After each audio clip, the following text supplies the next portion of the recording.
ये आपको जो सामने दिख रहा है ये वो न्यूमेरिकल है प्रॉब्लम। इसमें एक सर्किट गिवन है। इस सर्किट में 200 वोल्ट इनपुट है और ये 200 वोल्ट इनपुट पावर सप्लाई से आ रहा है। इस 200 वोल्ट इनपुट को एक ट्रांसफार्मर पर अप्लाई किया गया है। जो ट्रांसफार्मर का वाइंडिंग रेशियो 10:1 है। ये 10:1 का जो वाइंडिंग रेशियो है ये एक हाई वोल्टेज 200 वोल्ट को लोअर वोल्टेज में कन्वर्ट कर रहा है। आप यहाँ पे देख सकते हो कि सेकेंडरी वाइंडिंग में 10 वोल्ट का वोल्टेज रहा है। ये 200 वोल्ट 10:1 से कन्वर्ट होके 20 वोल्ट में कन्वर्ट हो जाएगा। और यहाँ पर जो ट्रांसफार्मर है वो सेंटर टेपिंग वाला ट्रांसफार्मर आपको दिख रहा है। मिडिल में इसमें एक टेपिंग है, इसलिए ये जो 20 वोल्ट है वो दो पार्ट में डिवाइड हो जाएगा, 10 वोल्ट अपर साइड में और 10 वोल्ट लोअर साइड में। ये जो 10 वोल्ट के दो वोल्टेजेस आपको अपर साइड में और लोअर साइड में मिल जाएंगे। हम क्या करेंगे, अब इन 10 वोल्ट के जो वोल्टेजेस मिले हैं ये वोल्टेज के को यूज करके हम बाकी एनालिसिस करेंगे। यहाँ पे ध्यान देने वाली बात ये है कि ये जो 200 वोल्ट का जो सप्लाई आया है ये आपको जो बताते हैं कि जो वैल्यू वहाँ से बताया जाता है वो आरएमएस वैल्यू बताया जाता है, क्योंकि एसी सिग्नल को उसके आरएमएस सिग्नल से रिप्रेजेंट करता है। इसलिए हमें जो वैल्यूज मिलती हैं वो आरएमएस वैल्यूज मिलती है। ये बात आपको ध्यान रखना है। अगर आप ये बात ध्यान रखोगे तो पहले इस आरएमएस वैल्यू को मैक्सिमम वैल्यू में कन्वर्ट करोगे, नहीं तो यहाँ पे तुम आरएमएस वैल्यू को लेके पूरा एनालिसिस कर लोगे, जबकि मैंने जो फॉर्मूले डिराइव किए हैं वो मैक्सिमम वैल्यू पे वर्क करते हैं। इसलिए सबसे पहले इस आरएमएस वैल्यू को मैक्सिमम वैल्यू में कन्वर्ट करना जरूरी है। चलो अब हम पहली प्रॉपर्टी लेते हैं। पहली प्रॉपर्टी है सेकेंडरी वाइंडिंग वोल्टेज। तो हम इस फुल वेव रेक्टिफायर के सेकेंडरी वाइंडिंग वोल्टेज को फाइंड आउट करेंगे।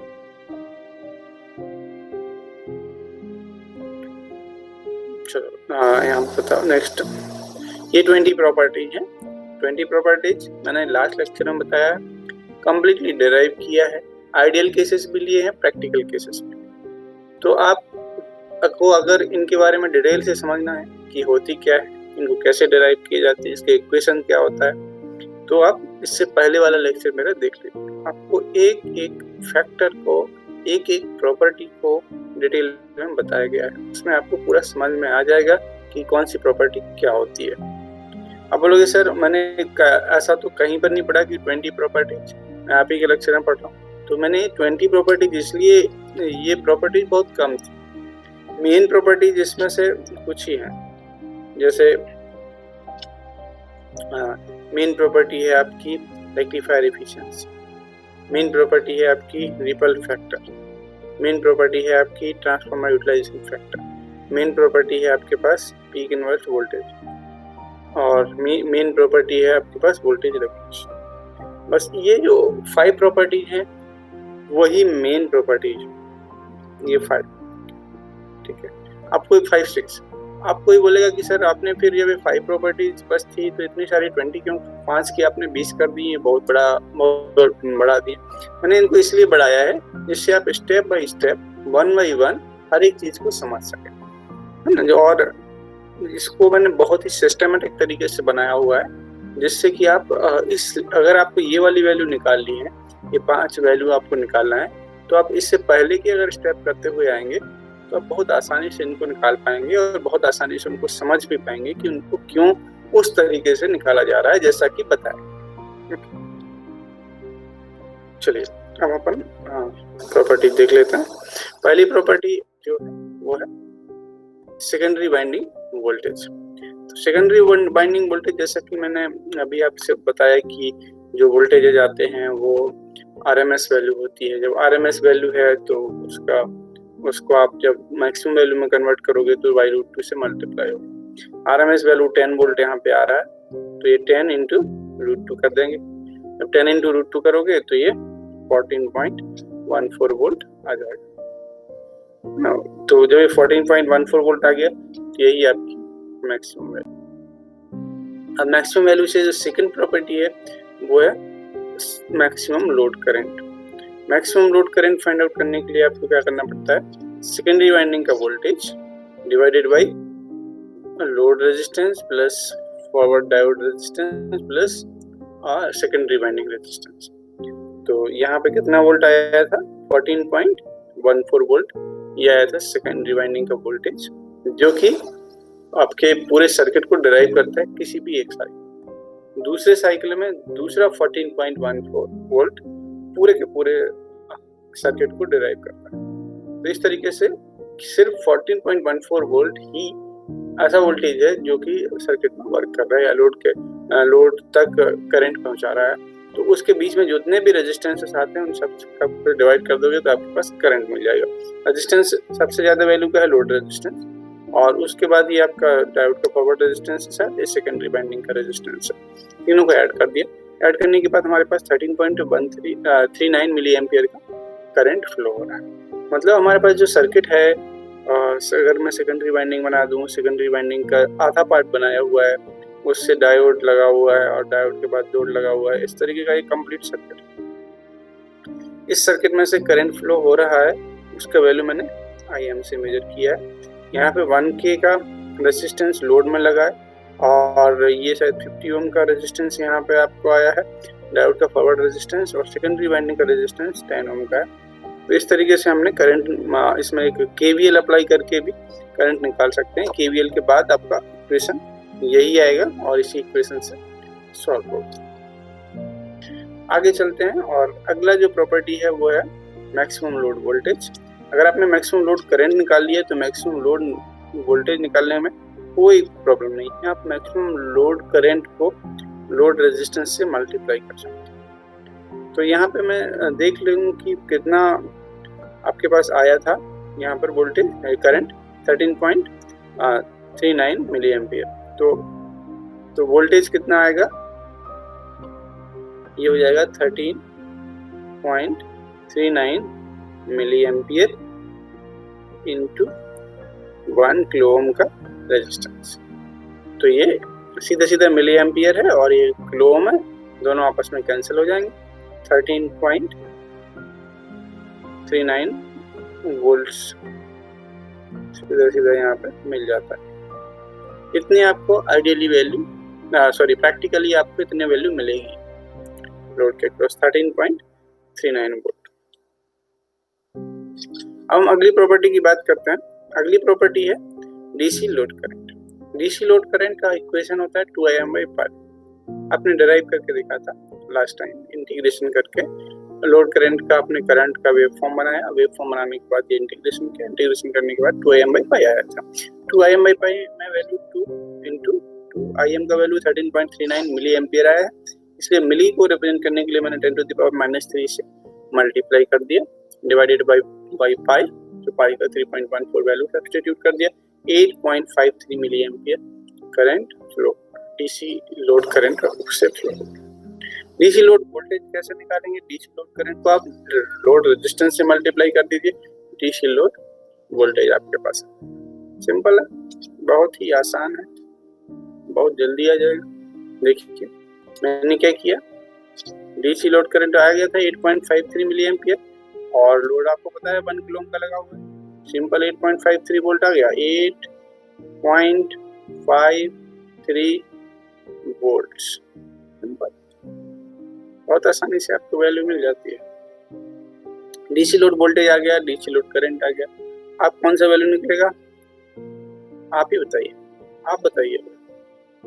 आपने बोला RMS load current, RMS load current निकाल दिया मैंने। IM/√2 आया था, IM आपको पता है 13.39 मिली एम्पियर है, /√2 किया 9.468 मिली एम्पियर आपके पास आरएमएस लोड करंट आ गया। आरएमएस लोड करंट आया तो आरएमएस लोड वोल्टेज भी निकालेंगे। बहुत सही बोला, आपको आरएमएस लोड वोल्टेज निकालना है। आरएमएस लोड वोल्टेज कैसे निकलेगा? आरएमएस लोड करंट को लोड से मल्टीप्लाई कर देंगे। तो आरएमएस लोड करंट को मैंने यहाँ पे आप देखोगे तो आरएमएस लोड करंट आया था इतना, और इसका लोड रेजिस्टेंस है 1 किलो, तो IM/√2 करके ये इतना आ गया और लोड 1 किलो ओम कर ये 9.468 वोल्ट का ये आरएमएस लोड वोल्टेज आपको मिलता है। आरएमएस लोड वोल्टेज भी आपके पास आ गया, आरएमएस लोड करंट भी आ गया। चलिए अब हम देखते हैं डीसी आउटपुट पावर। पावर का कैलकुलेशन करना है तो IDC स्क्वायर इंटू RL है ना। आप बहुत ज्यादा उसके सिंप्लीफाइड इक्वेशन को यूज मत कीजिए। अगर आप सिंप्लीफाइड इक्वेशन को यूज करेंगे तो वो आइडियल वैल्यू की तरफ ले जाएगा। मैंने जो सिंप्लीफाइड इक्वेशन जो लास्ट में जो इक्वेशन आया है पावर का वो एक आइडियल सर्किट के लिए है। वहाँ पर मैंने RS और RF की वैल्यू 0 एज्यूम की है, इसलिए आप उस इक्वेशन को मत यूज कीजिए। अगर आप उस इक्वेशन को यूज करोगे तो कुछ और ही आंसर आ जाएगा, आंसर में डिफरेंस आ जाएगा। इसलिए आपको सीधा सीधा वही इक्वेशन यूज करना है जो बिल्कुल बेस में, बिल्कुल स्टार्टिंग में जो इक्वेशन लगा हुआ है, जैसे IDC स्क्वायर इंटू RL आपके स्टार्टिंग में ही लिखा हुआ है, उसी इक्वेशन को यूज करिए जिससे कि आपका प्रैक्टिकल वैल्यू मेंटेन रहेगा। ओके, तो हम प्रैक्टिकल वैल्यू को साथ में लेते हुए चलेंगे और 72.76 ये क्या निकला है output DC power. 72.76 milliwatt output DC power आपको मिल जाता है। अब हम चलते हैं अगले प्रॉपर्टी पे। अगली प्रॉपर्टी इसकी है AC output power. AC output power निकालने के लिए आपको क्या लेना पड़ेगा? AC current. AC करंट कौन सा है? RMS current. RMS करंट लेना पड़ेगा। तो RMS करंट कितना होगा आप पीछे देख लीजिए। आपको ये जो मैं सॉल्यूशन करवा रहा हूँ ये सॉल्यूशन आपको अपने हाथ से करना है। पहले पूरा सॉल्यूशन खुद से कर लीजिए, बाद में इसके आंसर मैच करा सकते हो।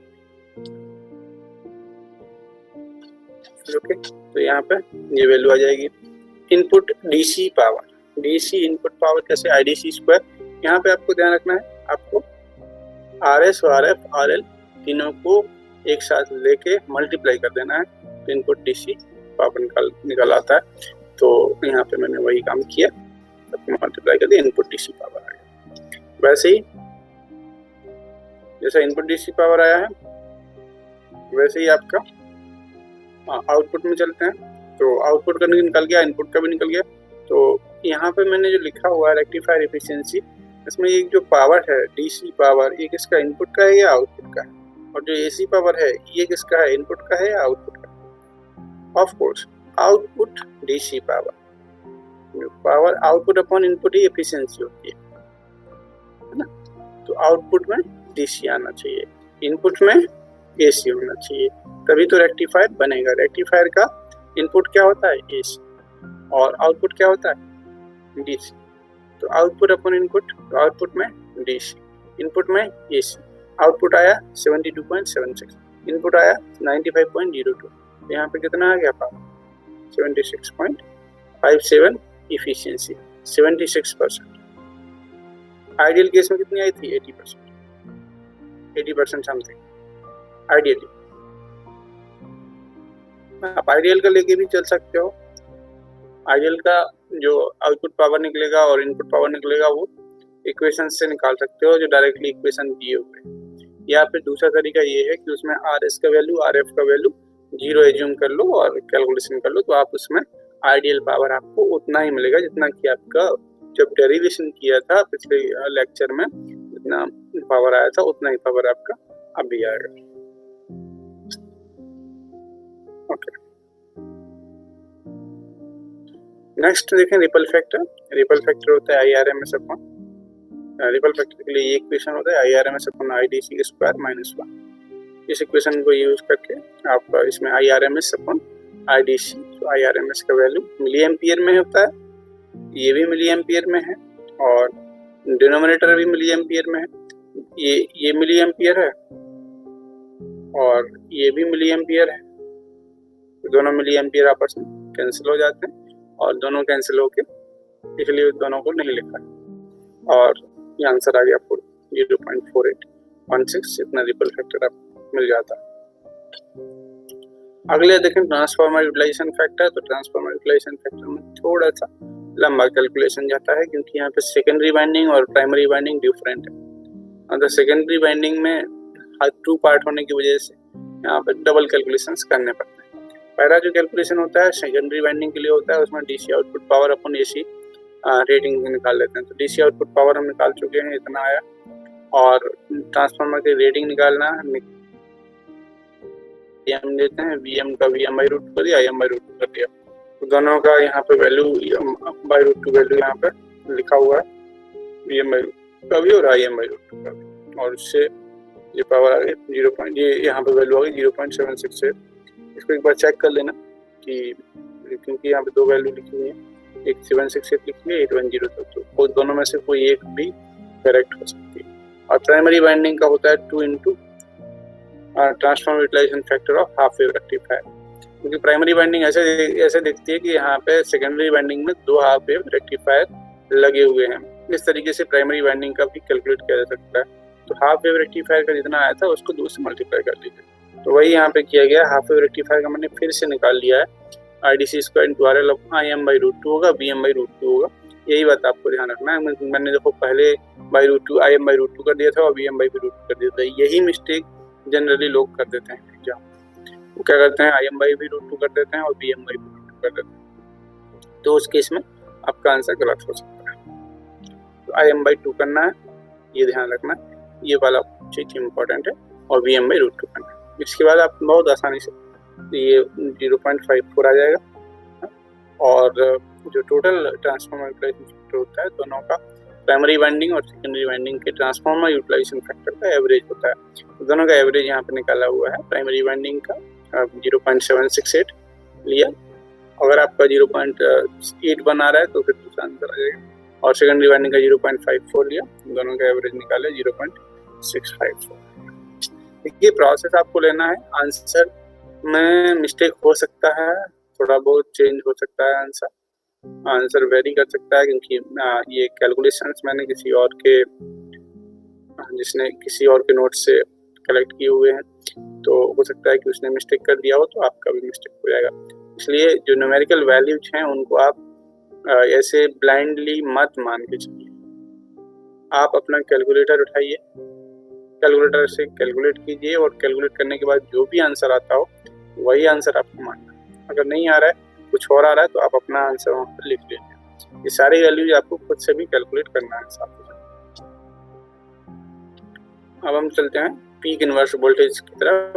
पीक इनवर्स वोल्टेज जो होता है वो -2 VM होता है। तो VM आपको पता है कि ये 14.14 है, तो 14.14 को 2 से मल्टीप्लाई करोगे 4.14 को, तो आंसर आ जाएगा -20.28 वोल्ट। तो आपको ध्यान रखना है कि ये 28 जो अभी आप डायोड यूज कर रहे हो उसकी वैल्यू, उसका जो PIV रेटिंग है वो 28.28 वोल्ट से ज़्यादा ही होना चाहिए। उससे कम PIV वाला डायोड सूटेबल नहीं रहेगा। ओके, अगले देखते हैं वोल्टेज रेगुलेशन। तो वोल्टेज रेगुलेशन का जो इक्वेशन आया था वो RS + RF/RL है।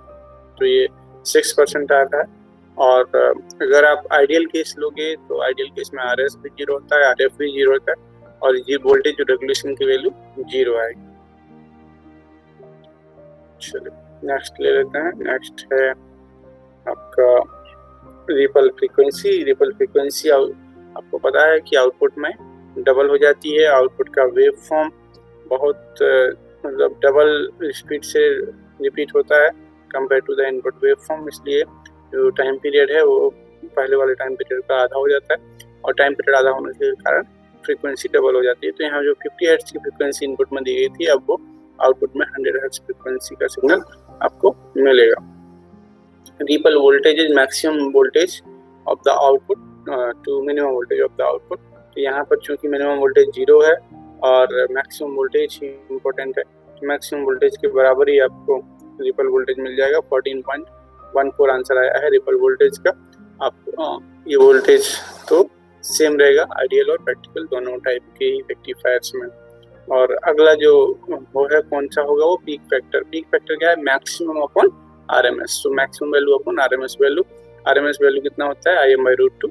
तो यहाँ पे आंसर आ गया √2 का वैल्यू 1.14। अगली वैल्यू जो है वो है फॉर्म फैक्टर। फॉर्म फैक्टर होता है RMS upon IDC। RMS value IM/√2 है और DC वैल्यू 2IM/π है। तो यहाँ पे IM से IM कैंसिल हो जाएगा, π/2 √2 बचता है। π/2 √2 का वैल्यू न्यूमेरिकली निकाला गया 1.11 आता है। तो ये फैक्टर सेम रहता है, ये फैक्टर चेंज नहीं होते हैं, चाहे आइडियल हो या प्रैक्टिकल हो, दोनों में सेम रहता है, क्योंकि यहाँ पे रेजिस्टेंस RS का या RF का इन्वॉल्वमेंट यहाँ पे नहीं है, इसलिए ये वैल्यू हमेशा सेम ही रहेगी हर केस में, चाहे आइडियल हो या प्रैक्टिकल हो। अब हम ये कौन सा नंबर आ गया, 20 नंबर आपको दिख रहा है, इसका मतलब है कि हमने सारी 20 प्रॉपर्टीज और कैलकुलेट कर ली हैं। Thank you, thanks for watching this video and I hope you will be able to get all the answers। अगर इसमें कोई किसी आंसर में गलती पाई जाती है तो प्लीज़ कमेंट में आप लिख दीजिए कि सर ये वाला आंसर रॉन्ग है और मेरा आंसर इतना आ रहा, तो मैं उसको फिर से कैलकुलेट करके उसको वेरीफाई कर लूँगा कि आंसर कुछ चेंज है कि नहीं है। और बाकी और भी लोग हैं, इनके आंसर्स आप देख सकते हो।